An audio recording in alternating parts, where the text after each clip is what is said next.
Hi guys. I just want to take some time to kind of fully address this thing that Mario brought our attention to a few days ago. This Momzi story going on, trending right now. I know I kind of addressed it on the group, but I realize, for me, I'm not really much of a writer.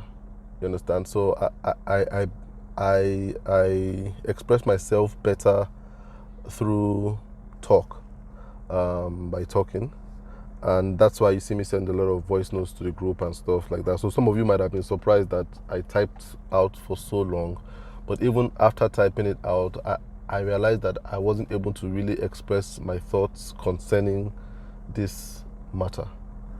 And usually I don't really talk about trending issues that much, unless one of you kind of brings it to the group and says, "Oh, Tola, what do you think?" and stuff like that. I don't really talk about trending issues because trend is here today, it's gone tomorrow, overtaken by something. So I don't really talk about it. But maybe I should some more because I realize that a lot of our thoughts and our values um, today, especially among younger people, is dictated by trend. So maybe I would try this year going forward to share my opinion, especially with you guys in the mentoring group, about current trends. I think it's important. And you see, when Mario put it up on the group and we started having some comments about this Momzi phenomenon, um, a lot of us were like, this must be God, you understand? And, we're really in awe of what was happening. And there was this instinctive thought to attribute it to the hand of God. Now, I'm not saying it's not the hand of God. And before I even go further, I will give some context for those of you that might not have heard about this Twitter trend. I think it was last week or over the weekend. Well, I heard about it over the weekend though. There was a lady that had put up a tweet that was answering another lady's tweet that was where the first lady had said, there's a lady out there who is up at 5 a.m. Cooking for her husband. Now I don't know whether she was addressing anyone or just a thought she had, and she kind of said it in a mocking way, like there's a lady out there slaving at 5 a.m. trying to please a man by cooking for him. Now, one of the replies she got was from this lady, Momzi. And Momzi's reply was pretty interesting. She said she had up until that time, or not up until that time, but for a while now, she had been lazy to get up early to make lunch for her husband who goes to work. Obviously, the husband goes to work pretty early, and said she had been lazy to get up and make food for him to take to work. And not until he came back one day and said a colleague of his, a female, had offered to share her lunch with him, her husband. And obviously that made her very insecure. Now we must keep that in mind because I'll come back to that. That made her quite insecure about her husband eating food from another woman, which she, Momzi, didn't prepare for him. So she said since that time she had been waking up, setting an alarm for 4:30 or so to prepare lunch for her husband to take to work. And for some reason, this tweet went viral. And what happened after this tweet went viral was nothing anybody could have predicted. And that's what I want to address here.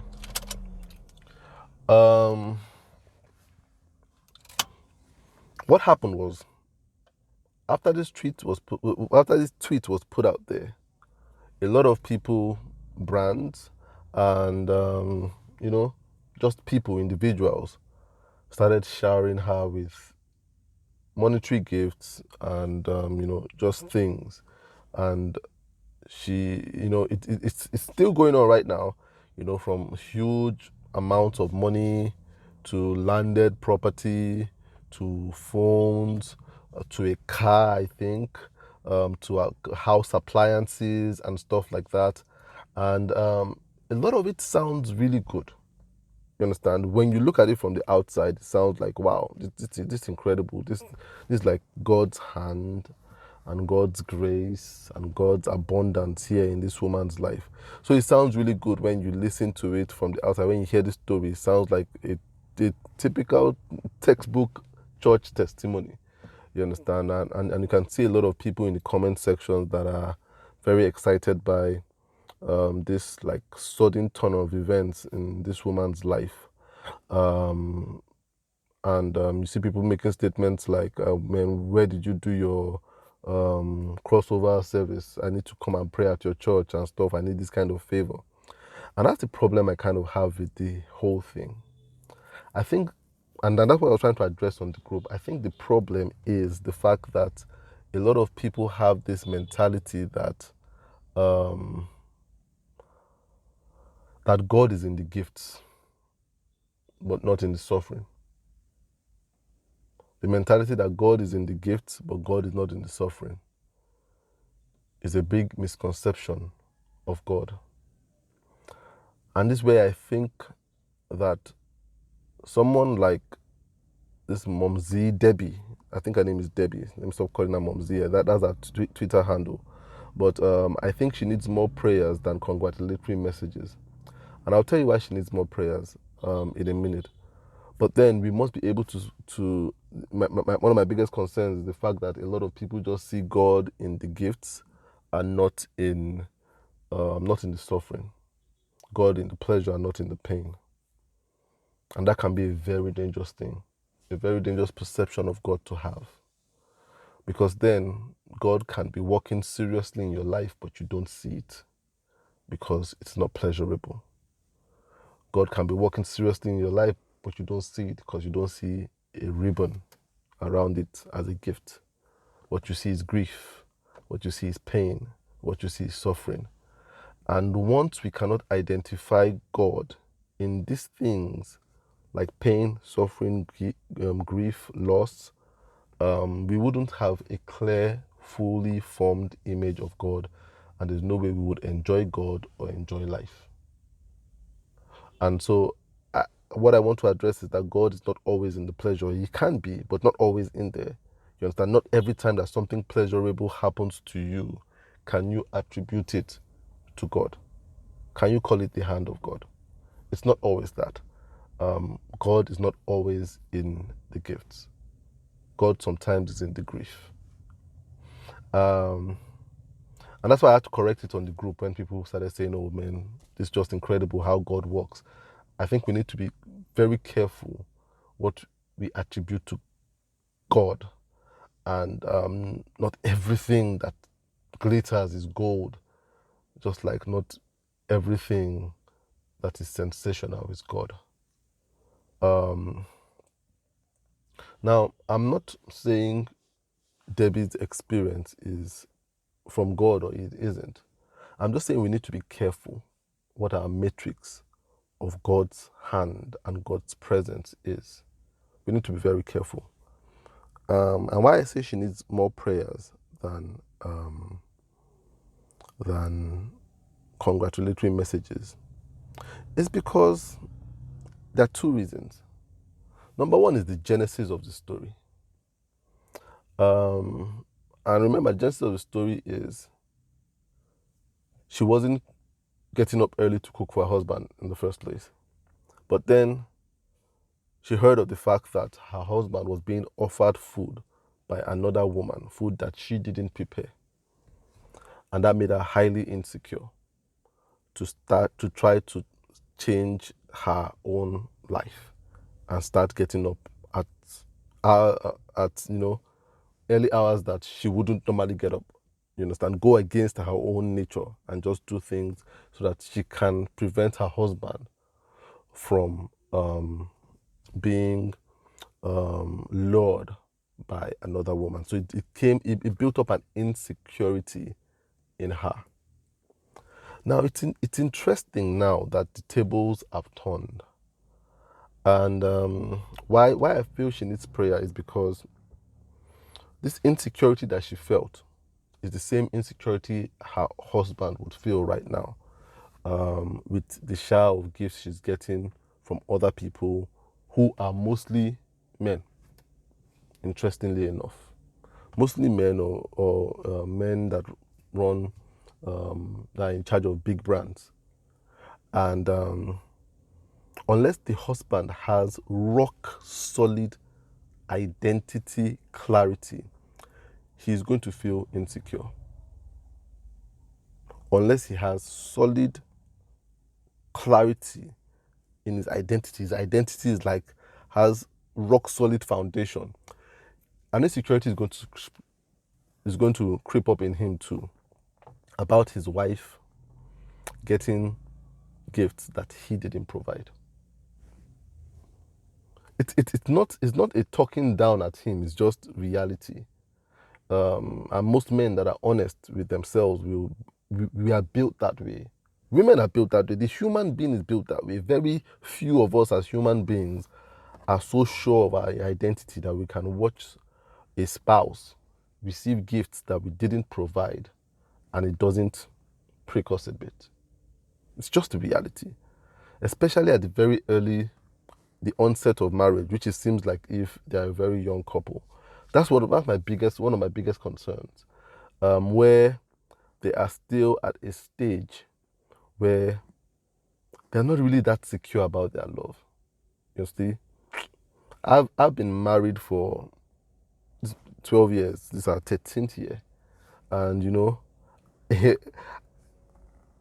I get to be more secure each year, and this is 13 years later. You understand? And we're still getting to know, okay, my wife really loves me. I can relax.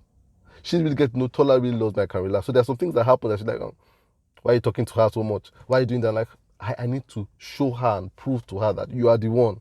You understand? Nobody's taking your spot. That is after 13 years. And I still know people that are 20 years. You understand? Not talk about very early marriage. I remember at very early, the onset of our marriage, where we were married for about, I think, a year, about 2 years or so. And I think on my wife's birthday, was it birthday? Was it, no, what was her birthday? There was she was working in, she was doing a house job in the hospital. And she had this colleague who was a guy who came from a very wealthy family, and he gave her a wristwatch. And I had given her something that birthday, but wasn't as nice as that wristwatch. And I said, "Oh, this wristwatch is very nice." I didn't feel comfortable with it. You understand? I didn't feel comfortable, and I know how I struggled with that, because it was a nice wristwatch. And to be fair, he gave other people things too on their birthday, so he was a very generous guy. But then I just felt, I'm not comfortable with this. I'm not comfortable. Not that I felt like there was something going up between them, but that was not discomfort I felt. The discomfort I felt was, Tola, you need to step up, because I wanted my gift to be the best gift. You understand? At least price wise, But my wife had to prove to me that it wasn't the wristwatch; it was the emotion. So it was, even though my gift might have been cheaper, it meant more. But then in my mind, it didn't register that way. So there was insecurity I felt. And very, very, very many guys and women would feel that way. You understand? We are very protective of our loved ones. So I can imagine how the guy would feel, unless he has rock solid identity, clarity. Having your wife receive so many gifts can play with your identity. So if she felt so insecure about just food that was going to be shared, you understand? Imagine how insecure it's going to feel about land, she's getting that he's not the one providing. Cars, she's getting that he's not the one providing. Appliances, makeup, stuff like that, that he's not the one providing. That's a lot to deal with. And that's why I believe that the first prayer she needs is for the husband to be able to, one way or the other, get through this. I don't think too many people are addressing that. Too many people are caught up in the gifts, but not thinking about the emotions of the man. And there's a book I read some time ago. It's called Toxic Charity. I think the name of the author is Robert Lupton. I think so. It's a great book, amazing book. I think you guys should read it. I recommend it to you guys anytime. I think you guys should read it. It's a great book. I think a lot of Nigerians should read it. Toxic Charity. And it talks about how churches and charities destroy the lives of those to whom they give. And there was a chapter in the book where this man that wrote the book runs a charity organization, and he said there was a time his organization decided to give gifts to less privileged people in a rundown area in the US, gives Christmas gifts, because these people couldn't afford Christmas gifts. So they decided to put money together and give these families and these children Christmas gifts and meals, provide meals for them. Now, what he said, what they realized is that every time they went to a house, they never met the father of the house at home, because they told them when they were going to be coming. And so the father was never at home, or the father always left when they came with the gifts. And I can't remember how it went, but whether it was one family or a lot of families that this happened with, but there was an issue with the father not being there or leaving when they came with the gift. And he said he observed and he realized, wow, that is a problem here that they didn't take into account. They realized that the fathers felt embarrassed instead of excited by these people coming to give their children or their families gifts. So they couldn't even stand to be there. Now, a lot of these dads were not deadbeat dads, they were hardworking men, but just couldn't, meet up with Christmas celebration. Their income just couldn't meet up with it. You understand? So they felt embarrassed and they left the house. You understand? They didn't want to see, you see, the joy on their children's faces was not something, didn't mean much to them when the gift wasn't coming from them, when it was coming from a charity organization. So they felt less like men. And what this guy said was that by trying to do good, they were in fact destroying the families and the dynamics of the family. So he said they had to re-strategize on how to do this and involve the fathers more in their giving to these families, so that the dynamics of the families is not destroyed, and the ego and the confidence of the men is not something they would tread on in their eagerness to do good. And this is exactly what I see when people, do this kind of, reach out to married people like Debbie, you understand, and just lavish with gifts. It can seem like a good thing, but you might be doing more harm than good. And this is where, there was a case in 2016. We have precedents of these things. People don't go back to the past. There was a case of something like this, an online phenomenon too. 2016, a bread seller called Jumoke, and found by T.Y. Bello and Tiny Temper and stuff like that doing a photo shoot, and she kind of bombed the photo, and they kind of said, oh man, you look good, you should be a model and stuff like that. And her life changed. From there, the same thing, gifts from all corners and deals and stuff like that. And before you know it, her relationship, I don't think it was with her husband though, but this person, they had children together. I think they had about 2 children together. The relationship did not last. It actually destroyed the relationship. So sometimes you can be doing good, it can cause more harm. So I really pray that Debbie's marriage is able to make it through this. I really pray. And I'm not saying that as a slight on the marriage, that the marriage is weak. I'm just being realistic. Very, very few men or women can survive this one-sided attention to one partner. Very few. I don't know if I can survive it. So it's not a slide. It's not a slide on their spirituality or their maturity. It's just life. You understand? She couldn't deal with her husband sharing a spoon. You understand? Someone coming with an extra spoon for her husband to eat food. I wonder if her husband can deal with,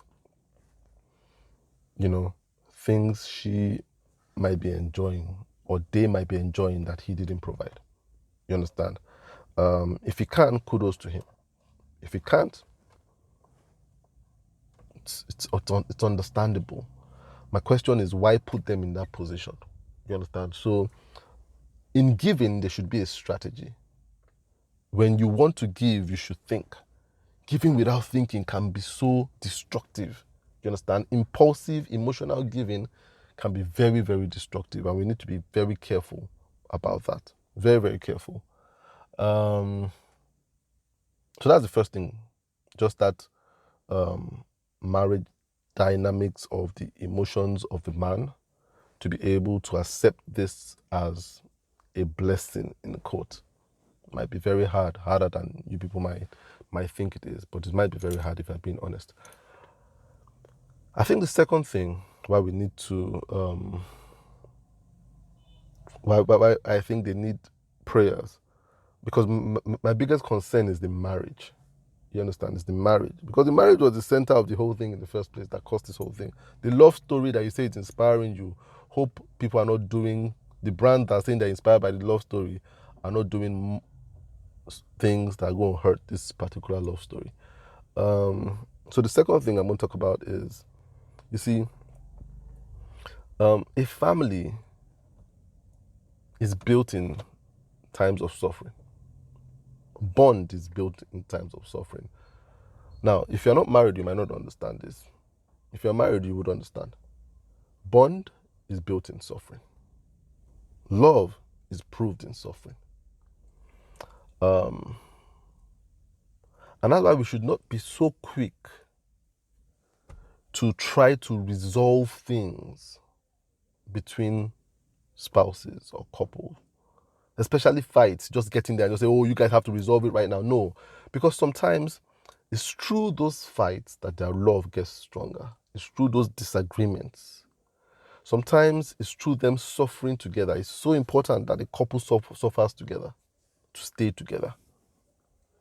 If you suffer together, you stay together. But this averseness that we have to suffering is why marriages don't last anymore. Couples don't want to suffer together. They want to enjoy together from the very start.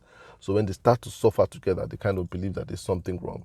But suffering ties you together. Not just in marriage, in friendship.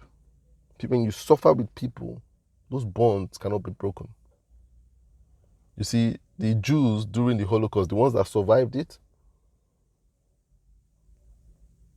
are tighter than, they're like brothers and sisters today. They are so tight. They have relationships that that comfort could never forge. When you suffer with somebody, you become one with them. Suffering is what builds love. And we need to give people the privilege to suffer.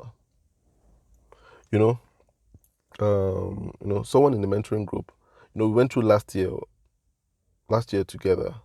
And from the beginning of last year, this person, he was having big challenges, serious financial challenges, and really suffering. And the first time he reached out to me, he told me the year has just been, really, really hard and bad, and, facing serious accommodation issues from the suffering, really, really hard suffering. And, I really felt for him. I felt for him. And, prayed with him. I know the emotional impulse was just to reach out and give him some money. And, I'm a very spiritual person. You understand? I just try not to let my emotions lead me, because I know my emotions get it wrong a lot. And so I kind of, just ask God, what should I do? I just feel like giving this guy's money, and at that spiritual leading said, don't hold back. I said, hold back, because this guy is suffering. I could give him this. I said, hold back, don't. So I held back. And next time I spoke to him, I said, how's he doing? I was hoping to hear that something had happened. He said, nothing. He said it was still as bad as before. And I just had to just encourage him. And I wanted to reach out, and said, hold back. And the third time I spoke to him, I realized he said he was still in the same suffering condition, but then he was much wiser in his words. And he didn't need me to advise him as much anymore. You understand? But then I still realized something, and I felt like I understand. Said, hold back. And at the end of the year, December, I kind of reached out to him, and he told me, I asked him how things are going. He said, well, things are not any better, but then he's excited about life. He's happy. He has gone through the year. It has been ups and downs, a lot of downs, but then he's happy. It's not about the money. He's grateful for the little things he has. And immediately he said that I was impressed that I had allowed him to suffer. And through the suffering, I had not denied him the opportunity of growth. I had given him the opportunity to grow. And that was the greatest, the greatest gift I could give him. Not denying him the opportunity of suffering. I know at that time, I had someone I was looking for who to give it to, and then I had the spiritual lead and said, now you can give it to him. Now you can give it to him. Because now he would use the money without fear. He will use it wisely. The money wouldn't rule him. He will rule the money because he has found himself. Suffering does more good than harm if we allow it play its part. And that's one of the issues with this Debbie phenomenon. I think we are denying the couple some of the privileges that they should have to suffer together. Some of those privileges, they're very important. Very important. So when you give them a car, for which they never had, you deny them the opportunity of walking the streets together in the sun and coming home tired and lying down beside each other and just lamenting about their day and connecting. You understand? When you give them a generator, you deny them the opportunity of talking in the dark together and sharing their stories about their day and laughing together. They have that generator now that they can put on and get distracted with their phones and the TV. You see, when I think of my marriage, I think of our early years when, things have gotten much better for us, but our early years, it was really, really hard. Really, really hard. And, where we were, light situation was terrible, water situation was bad, until I remember me and my wife would sleep on the bed with our child between us. She didn't like child, but then our child was, that's another story of serious trial that we went through. That just raising that one child together and losing sleep together. But I remember those nights of no light, and we didn't have an inverter or solar, which we have now, whereby there's never any, like there's always, always light, never any power outage. But those days of just sleeping on the bed and just sweating together on the bed, buckets on the bed. And sometimes, we would wake up in the morning and we just lament about how the night was. And in that lamenting, we connect. And I remember a day when we were about to go to bed and there was no light. And I knew that there would be no light the whole night and it was really hot. And I took a pail of water and I poured it on my side of the bed and said I would sleep in it like that. And I remember how we laughed so much about me doing that. And me sleeping on that bed just from the heat in like 15 minutes, the whole bed was dry again. But I remember us laughing so much. You understand? I remember I was laughing so much about that. The suffering brought us together. In bringing up children, the same thing. When we had our first child, I always tell the story about how when we had our first child, stayed in the room with my wife, lost so much weight because my first child was one of those children that don't sleep at night. At night, she was always that was our time to live the life. And she was awake all night. She would cry and stuff. You had to stand up and stuff.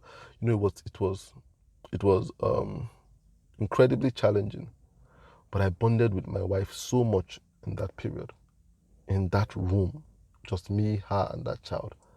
I remember when I had my second child, I decided I was going to go sleep in the guest room. And I slept in the guest room. And I left out the child because I said, I don't want anything to deny me my sleep.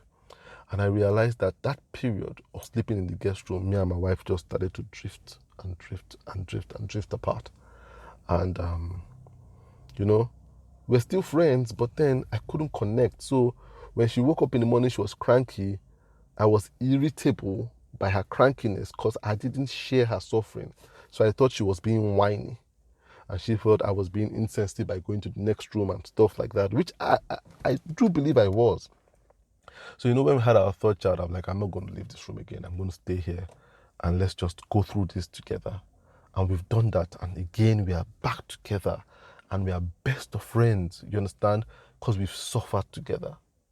You understand? When we had a car that was really, really giving us issues, our car will break down on the road and we'll be there together. You understand? And then we go home and just think, can you remember that time when the car broke down and stuff like that? And we'll laugh about it. Don't deny people the opportunity to suffer. You see, when we give, we must think. We must give being led by the Spirit. It's very important that we give being led by the Spirit. Or else we will deny people the opportunity to grow in love. To grow in love, to grow in company, to grow in understanding of each other. You understand? So it's very important that we don't try to get in there every time to deny people that opportunity to develop themselves through suffering. So I see all these things, landed properties and stuff that we're throwing in there. You see, you're denying them that opportunity of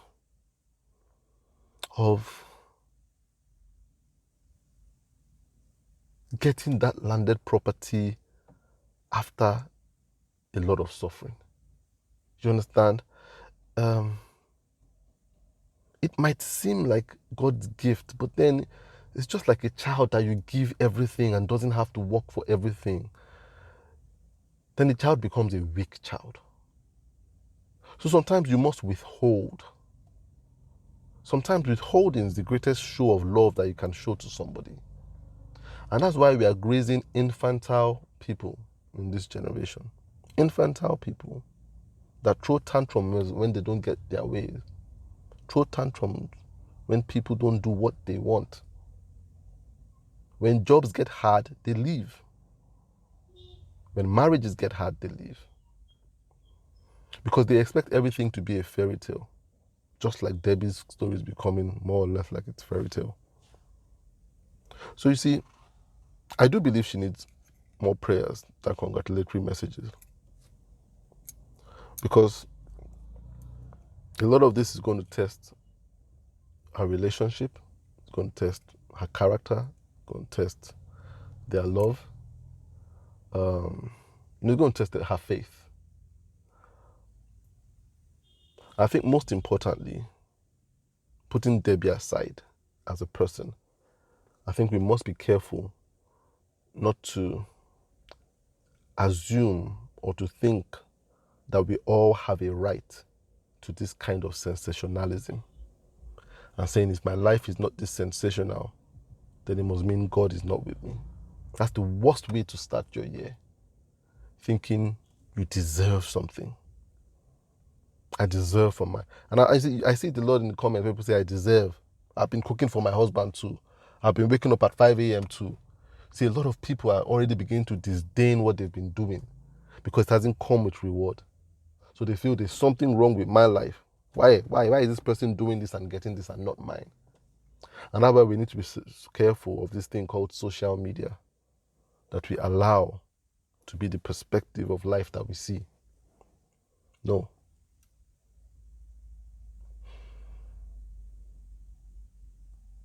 And those are my thoughts concerning this issue. I just thought to share it with you guys because I believe God has a lot to do in our lives. And sometimes the fact that you say, oh man, it was a great year, doesn't mean it was a year that felt good. Sometimes a great year is a year that didn't feel that good. but then you grew a lot. You grew in your understanding. I don't fail to say this when people tell me, oh, you have a lot of insight, you have a lot of wisdom. What books are you reading? I tell them, no, it's not from books, it's just from life. A lot of it has come from a lot of suffering. A lot of suffering, a lot of challenges, a lot of discouragement, a lot of delays. I've gotten the most insight from those periods in my life. Most periods in my life. That's where I've gotten the insight from. Those periods where I didn't feel too good. That felt like God was not with me. I realized He actually was. You must break away from this childish mentality, that jackpot mentality. As I say, nothing wrong with jackpot, but if jackpot is a means of escaping from your troubles, then you might be doing yourself the greatest disservice. The greatest disservice. I tell people one of the reasons why I came back to Canada was because life was too easy. They don't understand. Life was too easy. I wasn't thinking anymore. There's no way. People say, oh, you can have been doing this podcast from Canada. There's no way I would have been doing this podcast. No way. No way. There's no way I would have been writing half the stuff I'm writing that people connect with and people think are wise words if I was in Canada. No way. I wasn't thinking. Life was easy. Yeah, there were challenges, but there were not challenges that were driving me to think. You understand? They weren't. So I knew I should have been back here. Immediately I came back here, the first thing that slapped me was the suffering. You understand? Serious suffering. But in those moments of suffering, I got incredible clarity. I would never trade it. Never. I treasure that period of suffering, and I still go through it now. But in hindsight, the greatest treasures were in those times. So I hope I've been able to make, put some of this in some context for you not to just jump and think that when things are going well and everybody's aligning and you're being showered with gifts, it's the hand of God. Praise God. Not every time. And when things are not going well,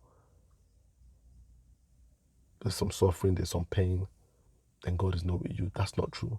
You read through the Bible, you see it a lot. Suffering. A lot of times suffering. The greatest thing we rejoice that we celebrate in Christianity, in the Bible, was born out of suffering, the death of Christ. It wasn't easy. You understand? It wasn't easy. It was tragic. But then He brought the greatest good. And that's why when Peter came and was trying to truncate that and say, no, you will not die, He had to cast him away and say, Peter, you don't have the things of God in your mind. You have the things of men. What Peter was doing sounded good. It sounded like that what should be happening. He shouldn't die. He should just establish himself and be a king, you understand, but no, it had to come. The suffering had to come first before the kingship. Do not deny people. I'm talking to Nigerians now generally. Do not deny people the opportunity to suffer, because you deny them the opportunity to grow. Yes, give, but give with spirit leading.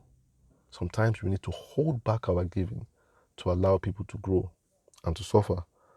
And by suffering, that suffering itself is the greatest gift you might give them. Because in the end, sometimes when you allow them to suffer, you realize that they don't need the handout you are giving them in the first place. They have something better. All right, guys, I hope that someone is able to get some clarity out of this. And have a great week, guys.